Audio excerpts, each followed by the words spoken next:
No Conexão Repórter de hoje, uma viagem ao mundo do personagem mais marcante da história humana. Jesus Cristo de Nazaré. Uma investigação de fascínios e desafios.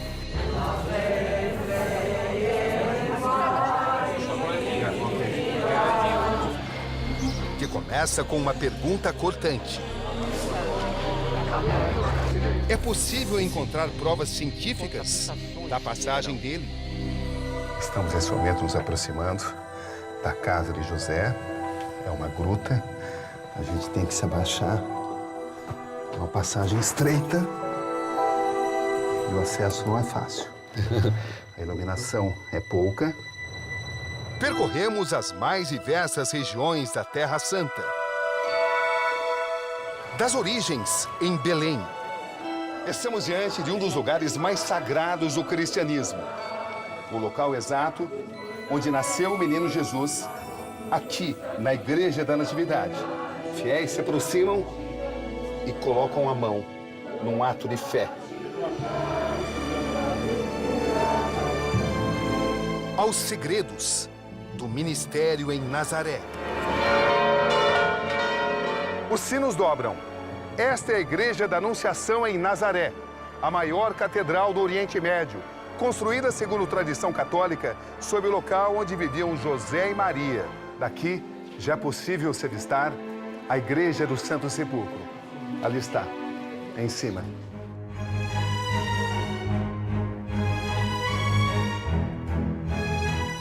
Nesse momento, o guardião da tumba de Jesus permite o nosso acesso a um dos locais mais sagrados do cristianismo.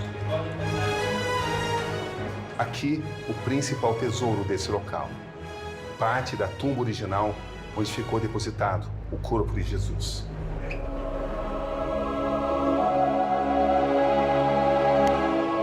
Mas o que é realmente verdade de tudo isso? O que é científico? O que é simplesmente obra da igreja cristã? Eis a questão. Das citações do historiador judeu Flávio Joséfo, as informações contidas nos evangelhos do Novo Testamento. Onde, afinal, tudo se encaixa? Jesus, o pregador, o revolucionário, o líder, o profeta. Alvo de estudos, de dúvidas, de inquietações. Em Cafarnaum, se andarmos nessa direção, vamos encontrar o local onde, segundo a tradição cristã, ficava a casa de Pedro e onde Jesus costumava se hospedar. As polêmicas sobre sua existência histórica. Como é que se constatou que estávamos diante da casa de Maria e depois da casa de José? A ciência arqueológica. Os franciscanos, os nossos frades, eles sempre se preocuparam que, juntamente com o estudo das Sagradas Escrituras, dos Evangelhos, estudassem também a ciência arqueológica. Fé e razão numa discussão que atravessa séculos. Na trajetória humana, ninguém teve tamanho impacto.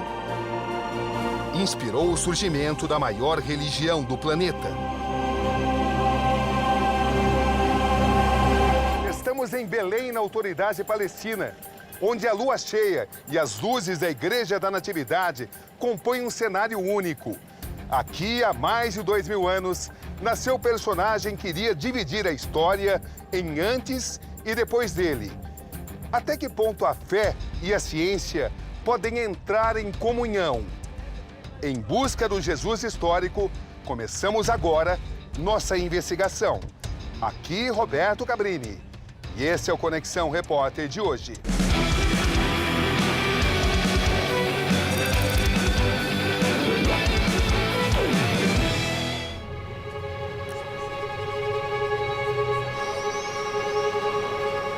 Uma história de 2000 anos. Uma história de um personagem que nada deixou escrito, mas que tudo mudou. A pesquisa científica para resgatar os passos de Jesus jamais deixou de existir. Escavações, documentos, lápides, mantos, ossários, relatos. Estamos nesse momento deixando Jerusalém em um táxi. Nosso motorista é um palestino israelense. É a única forma de se deixar Jerusalém em direção ao nosso destino, Belém, na autoridade palestina.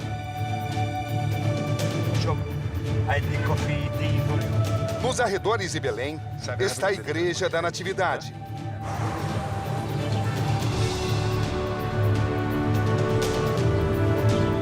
Sua porta é muito baixa. Todos têm que se curvar para entrar na basílica, simbolizando a humildade cristã. Foi erguida justamente onde a igreja acredita ter sido o nascimento de Jesus. Sua construção, segundo registros, atendeu o pedido de Santa Helena, a mãe do imperador Constantino, que adotou o cristianismo como religião do Império Romano. Foi iniciada em 339 d.C. e finalizada mais de 2 séculos depois, em 565. A Natividade foi roubada, incendiada, mas sempre resistiu. Aqui na Igreja da Natividade, em Belém, demonstrações que se seguem de devoção. Os fiéis se abaixam para tocar no local exato onde, segundo a tradição cristã, nasceu o menino Jesus.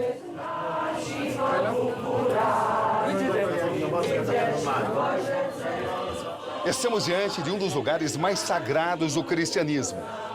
O local exato onde nasceu o menino Jesus, aqui na Igreja da Natividade. Fiéis se aproximam e colocam a mão num ato de fé.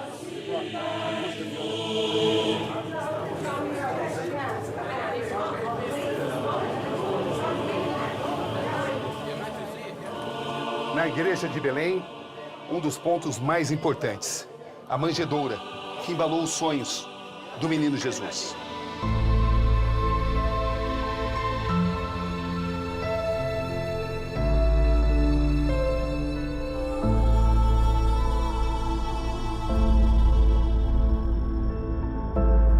Mas o que é verdade científica? Os registros da vida de Jesus, fora do Novo Testamento, são escassos. Para encontrá-los é preciso fazer uma longa viagem a raros documentos. A Palestina dessa época era um território remoto do colossal Império Romano. Poucos escritores romanos não cristãos fazem menção a um certo Jesus. Por volta de 116 DC, o historiador Tácito fala da perseguição de Nero aos cristãos, acusados de incendiar Roma. Plínio o Jovem, governador romano da Bitínia, no noroeste da Turquia, também se refere à perseguição aos cristãos na mesma época. No ano 120 da era cristã, o historiador Suetônio, referindo-se ao reinado do imperador Cláudio, assim escreve: expulsou de Roma os judeus, que sob o impulso de Crestus tinham se tornado causa frequente de tumultos. Suetônio, Vita Claudi, 25º. A menção considerada mais importante é a do historiador judeu Flávio Joséfo. Ele viveu na Palestina entre os anos 37 e 95 DC, portanto, poucos anos após a morte de Jesus. Joséfo assim escreve em sua obra Antiguidades Judaicas. Naquele mesmo tempo apareceu Jesus, homem sábio, se é que podemos considerá-lo como simplesmente homem. Tanto admiráveis foram suas obras. Ele ensinava os que tinham prazer em serem instruídos em sua verdade. E foi seguido não só por judeus, mas também gentios. Era o Cristo. Os mais ilustres de nossa nação o acusaram perante Pilatos e ele o crucificou. Quem o havia amado em vida não o abandonou em morte. Ele apareceu ressuscitado no 3º dia, como os profetas tinham previsto. Flávio Joséfo, Antiguidades Judaicas. Alguns historiadores céticos desconfiam que esse trecho de Joséfo pode ter sido acrescentado séculos depois, por influência da Igreja. O ponto de partida não poderia ser outro: a trajetória de Jesus segundo o Evangelho. Esta é a cidade de Nazaré, na região da Galileia. Aqui Jesus Cristo cresceu, passou a maior parte de sua vida e começou a pregar. Se transformou na época num profeta revolucionário, o homem de Nazaré.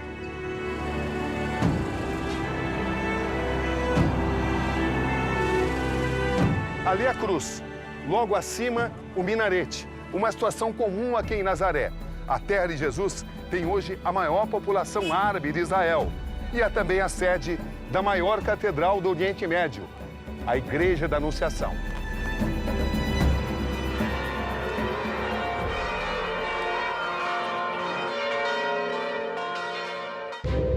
Sua figura impõe respeito e admiração. Boa tarde, Frei Bruno. Boa tarde, bem-vindos. Uma honra muito grande estar aqui contigo. Obrigado por nos receber. Bem-vindos na casa de Nossa Senhora. A casa da mãe, todos são bem-vindos. Ele é o guardião da Anunciação. O frade franciscano caminha pelos corredores e escadarias da histórica igreja. É o Frei Bruno Varriano, um brasileiro nascido em São Paulo, filho de italianos. Ele está à frente da casa de Nossa Senhora há 5 anos. O frade nos leva a lugares onde pouquíssimas pessoas têm acesso.